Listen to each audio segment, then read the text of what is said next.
I've been listening to your music and I've been wondering about a lot of stuff. Okay. And since you write the songs, I wanted to talk to you Okay. about all the things. And one of the things that was puzzling me is that, okay, the album is about death, but what kind of death is it? Well, it's not. It's not about dying. It's definitely not about the act of dying. I'm not interested in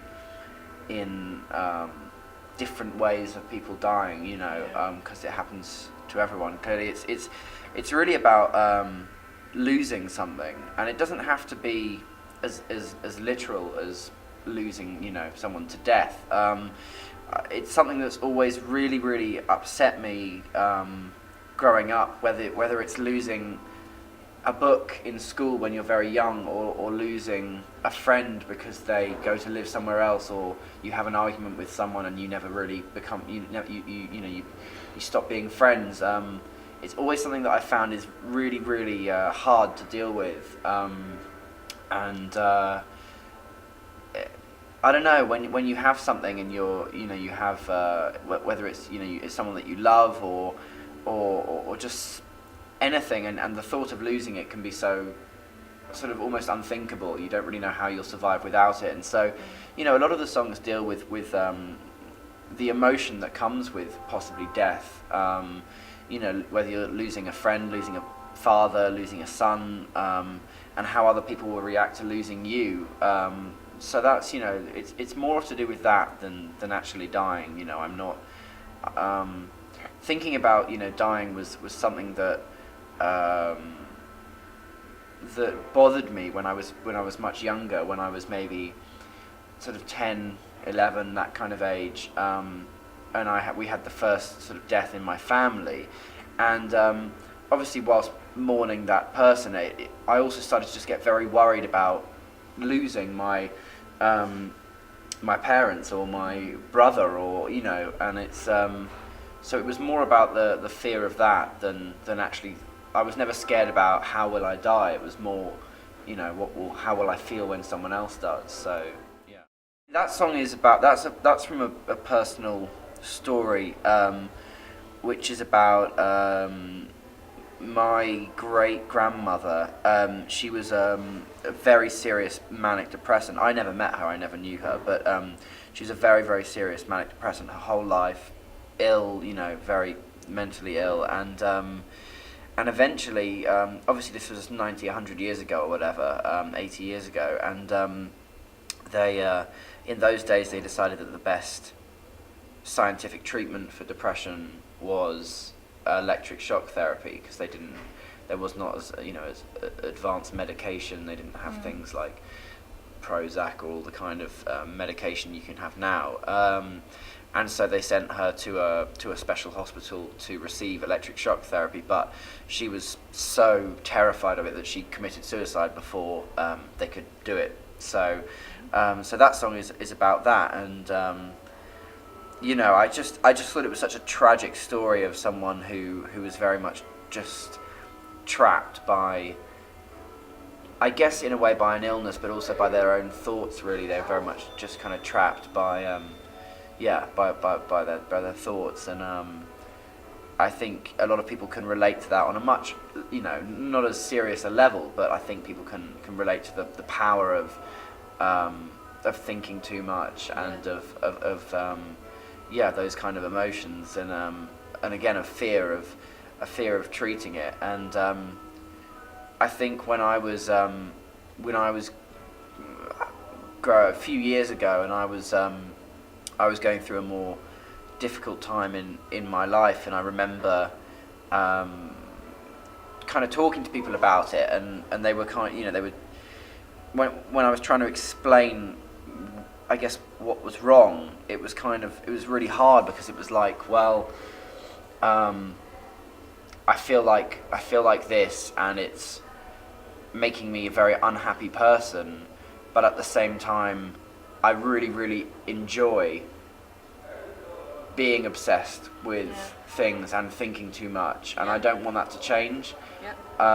So I kind of related, in a way, to how she felt, and the thought of someone getting rid of or trying to treat you in such a harsh way, which I still personally think, to this day, I would never take medication for depression or anything mental. I would never take drugs for that. I don't think. I'm sure it works, but I think it's very artificial, and so I can appreciate how perhaps she must have felt, although she was probably not as in control of herself as other people would be. So I just think I know a lot of people that not a lot of people, but I know some people that have taken various antidepressants, and it's like a drug. It is a drug, and you can't, and you do rely on it. You really rely on it, and I think I know one girl who really can't live without it now, and it's not an addiction. It's just if she doesn't take it, she has an awful day, and it's like I would never want that. I'd rather, even if I think even if you feel a certain way, at least you know that you're kind of in control of it, and I just don't like something else determining my mood. I think happiness and sadness is always related to something very real and something emotional, and there's nothing emotional about chemicals, so. Is there? Because that was one of the things that I've been wondering a lot about. For example, love. Yeah. Because when I think about how a body works, and you compare it to drugs, like you have drugs make you think a certain way. Yeah. But in our bodies we have hormones who also influence almost what we think and feel. Yeah. So what is like a feeling like love? Is it actually a feeling, or is it also something that's been induced by chemicals in our body? I'm not sure. I think the interesting thing about love is how when you do lose it, how quickly people move on. I think a lot of the time, when you have something, it seems impossible to be without it. Yeah. But then I think you'd be surprised at how easily you move on. But what I feel is that what is a very emotional and very unscientific thing about love, whether or not it's controlled by hormones and chemicals, I think when you do lose it, when you do suffer some kind of loss from that, you can't just get rid of it. You can move on, but there's even people that we work with, or people that I know, and you can just kind of see in their eyes that there's a part of them that just won't be the same again. It's always different. It's like, I think that kind of emotion, losing things like that, it weathers away at you. And obviously humans are very strong, minded, and we do have to move on. But I think you can tell the difference just talking to someone who has maybe, been in love with one person and maybe they're still with them, or maybe it hasn't worked out. But then talking to someone who's been with hundreds and hundreds of people, you can just tell a very aged feeling about it. So that's what I don't think is scientific. I think maybe there's definitely hormones and chemicals when you meet someone for the first time that you feel attracted to, and you feel I don't know. Yeah, there is something scientific about that, but there's not. I just don't feel like there can be anything chemical about the kind of.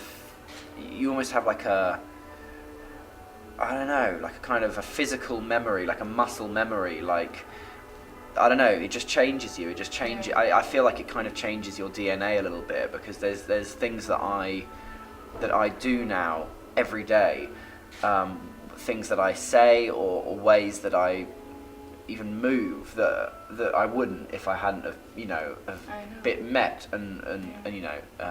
and felt love towards certain people. Yeah, and I think it's a waste of time, trying to figure it out. I think. You think so? Because you do learn when you try to figure out stuff, right?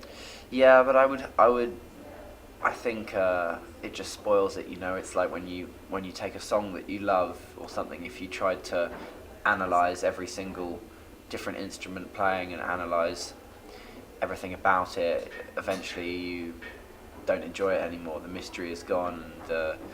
And it's sometimes not good to understand things too much. It's just better to just let the combination of everything working together do it. You know, it's like. Yeah, I don't know. It's just like a magic trick. Someone does a magic trick and then tells you how to do it. It's very disappointing, and it's not magic anymore. So. You have a lot of fear, it seems, about a lot of things. Yeah. And don't you think that sometimes that fear actually prevents you from living? Because you have that fear in your head the whole time. Possibly to some degree, but I think that with me, any kind of fear or pessimism towards anything causes me to think about it more than I would if I didn't. So I feel as though I think perhaps I may not be doing as many things as I would if I didn't, but at the same time, everything that I do, I put so much thought and concentration into. Everything that happens to me, I put so much thought into why it's happened and what is the result of that and how I feel because of that, that I feel as though I'm living more than a lot of people who would just, I don't know, who just are very carefree, very careless. I think it's just a different way to be. It's my personality. It's how I was born. But I certainly feel as though I'm in some way. I don't know what the word is, but just not like more knowledgeable or anything. Just I don't know. I feel as though I've just put more thought into things than some other people, which is not always a good thing. I get told off all the time by everyone for thinking too much about stuff, not obsessing, but you know, reading. Yeah, exactly. Yeah, I get told off all the time, but that's just how I am, and I like it as well. It makes me feel better. So yeah. Yeah, I understand. Yeah. Well, I think I need to let you go, but Okay. I hope you enjoyed the interview, and Yeah. it was very interesting to see your point of view. Thank you. And I wish you the best of luck with everything. Thank you very much.